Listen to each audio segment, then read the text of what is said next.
एक बार की बात है, एक आश्रम में गुरु और उनके शिष्य रहते थे। शिष्य रोजाना आश्रम के बाहर गांव में भिक्षा लेने के लिए जाते। शिष्य जो गांव में भिक्षा लेने जाता था, उस रास्ते में एक नदी पड़ती थी, जिससे वह रोज भिक्षा लेने जाता था। एक दिन उसने देखा कि एक लड़का पेड़ के पीछे छिपा है।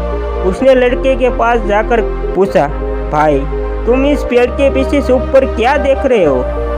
लड़के ने कहा, अरे तुझे नहीं दिखाई दे रहा है क्या कि मैं क्या देख रहा हूँ? जब शिष्य ने नदी की तरफ देखा तो वहाँ पर कुछ लड़कियाँ पानी भर रही थी। लड़कियाँ 15-16 साल की होगी।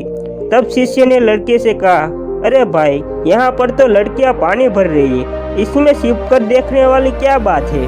तब वो लड़का शिष्य की तरफ देखकर कहता है, अरे पागल, तुम्हें दिखाई नहीं दे रहा है क्या कि मैं क्या कर रहा हूँ? वहाँ परियां कैसे नदी से पानी निकाल रही है, जरा उनकी अदाओं को देखो, उनके कोमल शरीर को देखो, कैसे उनकी पतली कमर मटके को उठाते हैं, तब कैसे बल खाती है, और उनके बाल उनके कमर पर कैसे लहरा रहे हैं, मानो सुंदरता बिखरी पड़ी है। शिष्य भी नदी की तरफ देखता है और इस बार वह देखता ही चला गया। अभी तक तो उसे कुछ भी नजर नहीं आ रहा था और वह बिल्कुल निर्भय था। उसे किसी बात का कोई डर नहीं था। लेकिन वह अब सूखने लगा और उन लड़कियों को देखने लगा जैसे उसने कोई अपराध कर लिया हो। और जब वह छुपकर उन लड़कियों को देख रहा था, तभी वह अंदर से कांप गया और उसने कहा कि ये मैं क्या कर रहा हूँ? मैं जो भी कर रहा हूँ वह सही नहीं है, मुझे यहाँ से चले जाना चाहिए। और फिर वह जल्दी से वहाँ से चला जाता है। फिर वह आश्रम पहुँच जाता है। आश्रम जाकर वह अपने कार्यों में लग गया। लेकिन अभी जो वह देखकर आया था, वही उसकी आंखों के सामने बार बार आ रहा था। उसके मन में वही दृश्य चल रहा था।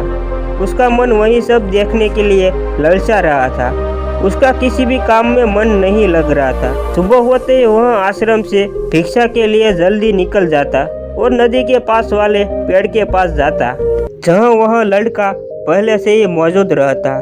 उसके साथ मिलकर लड़कियों को छुप कर देखता था। अब वह ऐसा रोज करने लगा। उसका मन अब किसी भी काम में नहीं लगता था। वह हमेशा किसी न किसी प्रकार के विचारों में उलझा रहता था।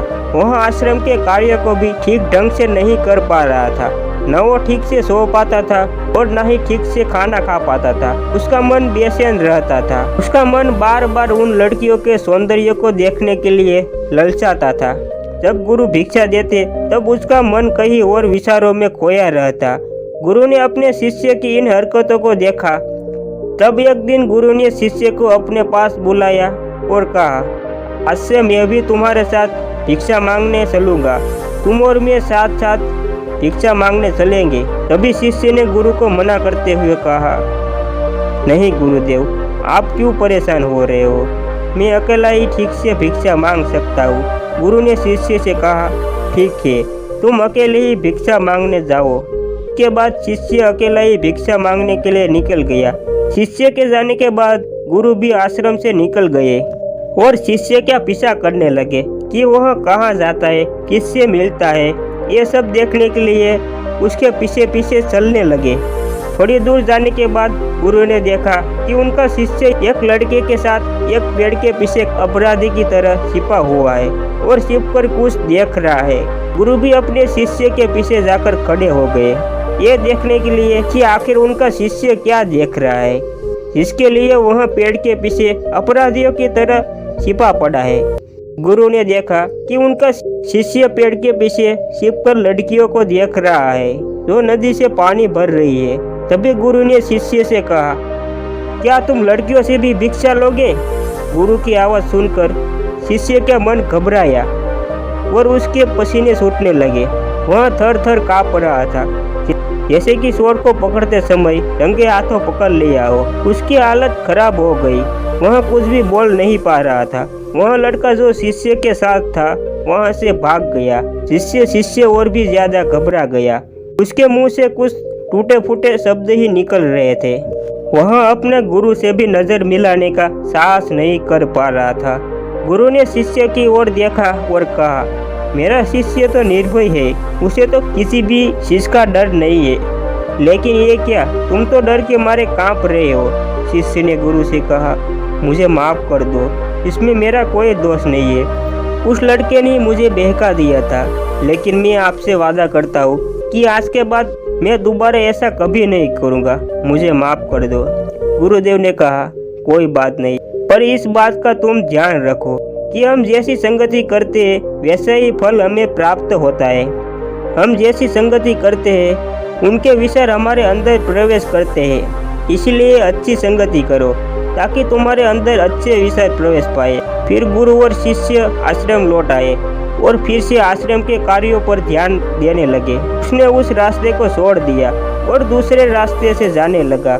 वह अपने काम को ध्यान से करता था, लेकिन धीरे धीरे उसके अंदर क्रोध उत्पन्न हो गया और फिर वह दूसरे शिष्यों पर क्रोध करने लगा और बेचैन हो गया। अब वह सही समय पर भोजन भी नहीं करता था, वह भोजन भी बहुत कम खाता था। एक रात गुरु शिष्य के पास आए और उससे बोले कि तुमने मुझसे वादा किया था कि तुम अपना मन नियंत्रण में रखोगे, अब तक तुमने कितनी बार अपना वादा तोड़ा है। ये सुनकर शिष्य अपने गुरु के चरणों में गिर गया और रोने लगा। रोते रोते ही उसने गुरु से कहा, मैं कई बार अपना वादा तोड़ चुका हूँ, फिर वादा कर लेता हूँ, लेकिन हर बार मैं वादा तोड़ देता हूँ। मेरा मन मेरे नियंत्रण में है ही नहीं। मैं बहुत कोशिश करता हूँ कि मैं अपने मन से सारे बुरे विचार को निकाल दूँ, लेकिन मैं जाकर भी ऐसा नहीं कर पा रहा हूँ। फिर गुरु ने शिष्य को कहा, चलो मेरे साथ। गुरु शिष्य को आश्रम के बगीचे में लेके गए और शिष्य से कहा, देखो यहाँ पर कुछ नालियाँ बनी हुई है, जिससे नदी का पानी इन पौधों तक आ रहा है और यह पानी निरंतर भाव से बह रहा है। क्या तुम इस पानी के बहाव को रोक सकते हो? शिष्य ने कहा, हाँ गुरुदेव, मैं इस बहाव को रोक सकता हूँ। फिर शिष्य ने मिट्टी उठाकर उस छोर पर डाल दिया। वो पानी थोड़ी देर के लिए रुक गया और फिर थोड़ी देर के बाद उस रेत के ऊपर से पानी आया। गुरु ने शिष्य से कहा, ये क्या, ये पानी तो रुका ही नहीं। फिर से उसने कुछ कंकड़ पत्थर उठाकर उस नाली में डाल दिया और फिर थोड़ी देर के लिए पानी रुक गया, लेकिन फिर थोड़ी देर के बाद ही पानी कंकड़ों के ऊपर से निकल गया। गुरु ने कहा, शिष्य ये क्या हुआ, पानी तो फिर से आ गया। तुम तो बोल रहे थे कि तुम इसे रोक दोगे। क्या हम किसी भी चीज को पूरी तरह से रोक सकते हो? तब शिष्य ने कहा, कोई बात नहीं गुरुदेव, मैं इस पानी को तो आप रोक कर ही दिखाऊंगा। फिर उसने एक बड़ा सा पत्थर उठाकर ले आया और उसे नाली में डाल दिया। पानी रुक गया। तब शिष्य ने गुरु से कहा, देखा गुरुदेव, मैंने कहा था ना कि मैं पानी को रोक दूंगा। मैंने पानी को रोक दिया, आपकी बात मैंने पूरी कर दी। गुरु मुस्कुराए और बोले, अच्छा जरा ध्यान से देखो, पानी रुक गया है क्या? वो तो पीछे की नाली तोड़कर बाहर आ गया और अगल बगल से बह रहा है। और ध्यान से देखो, इस पत्थर के आगे भी आ गया है और यह पानी अपना रास्ता बदलकर फिर से आगे की तरफ बह जाएगा। फिर थोड़ी देर बाद ऐसा ही हुआ। फिर गुरु ने शिष्य को समझाया, तुम्हारे साथ भी तो ऐसा ही चल रहा है। तुम बार बार प्रयास कर रहे हो, बड़े से बड़ा प्रयास कर रहे हो, पर हर बार तुम्हारा प्रयास टूट रहा है और ये हमेशा ही टूटता ही रहेगा। यह पत्थर तुम्हारा प्रयास है और यह पानी तुम्हारे विचार है। तुम कितना भी बड़ा पत्थर रख लो, लेकिन पानी तो अपना रास्ता बना ही लेगा। यह देखकर शिष्य ने पूछा, हे गुरुदेव, क्या कोई तरीका नहीं है जिससे मैं गंदे विचारों से बाहर निकल सकूं? गुरु ने कहा, एक तरीका है। यह पानी जिस नदी से आ रहा है, तुम वहां से इस पानी का रास्ता ही बदल सकते हो। गुरु शिष्य को एक नदी के पास ले गए जहां से उस बगीचे में पानी आ रहा था। गुरु ने शिष्य से कहा, यह पानी इसी नदी से जा रहा है।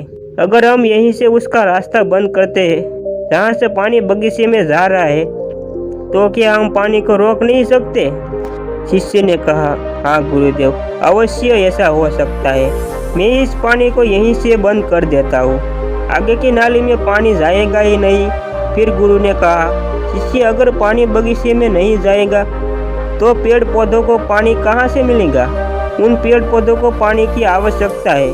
फिर शिष्य ने विचार किया और कहा, मेरे मन में यह तो बात आई ही नहीं। पानी का बगीचे में जाना भी जरूरी है।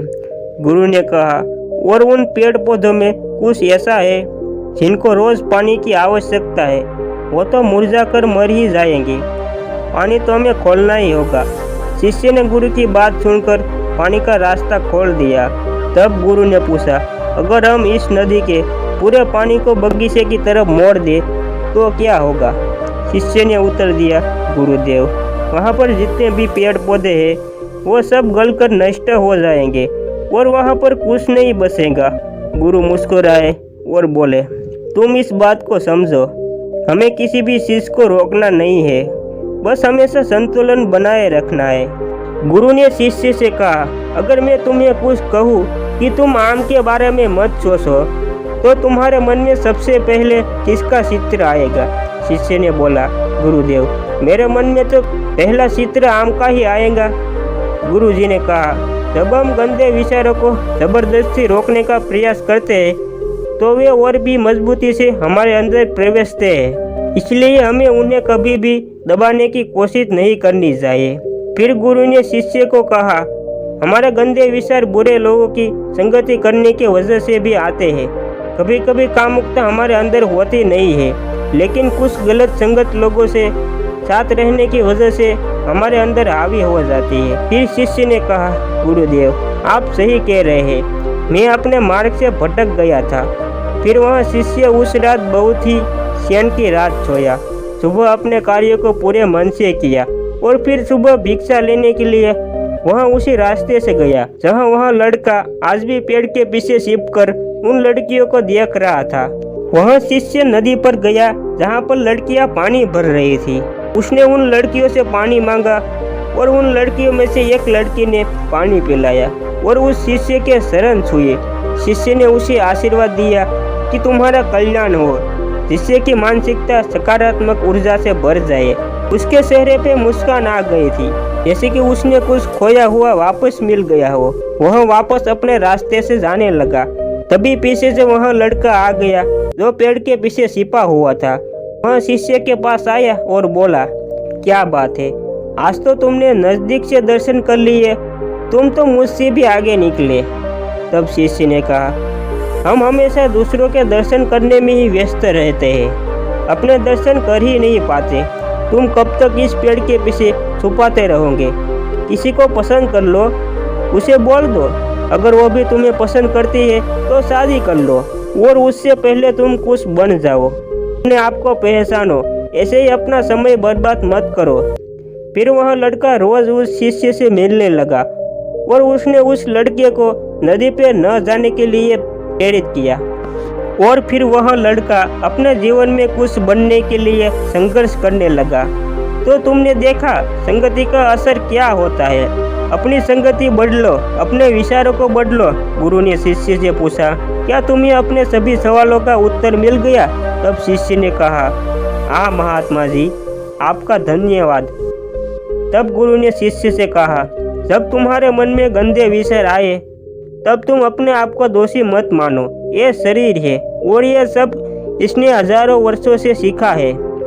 ये केवल तुम्हारे सोच लेने से या शपथ लेने से ये टूटने वाला नहीं है, लेकिन तुम्हारे पास वो शक्ति है, वो ऊर्जा है जिसका तुम्हें संतुलन उपयोग करना है। तुम एक जीवित ऊर्जा हो। इस कहानी से हमें यह सीख मिलती है कि हमारे विचारों का महत्व कितना अधिक होता है। हमारे विचार ही हमारे भविष्य को निर्धारित करते हैं। मन ही हमारा सबसे बड़ा दोष है और मन ही हमारा सबसे बड़ा शत्रु है। जब हम अपने मन के हिसाब से चलते हैं तो मन हमें भटका देता है, और जब हम मन को संतुलित कर लेते हैं तो हम अपनी जिंदगी में सब कुछ पा लेते हैं। हम अपने मन में आने वाले गंदे विचारों को रोकने की कोशिश करते हैं, पर जितना हम रोकते हैं उतने ही ये विचार हमारे अंदर प्रवेश करते चले जाते हैं। आप जिस चीज़ से जितना दूर भागोगे उतना ही वह चीज़ आपके पास आएगी। इसलिए उस चीज़ से भागो मत, बल्कि उस पर संतुलन कायम रखो।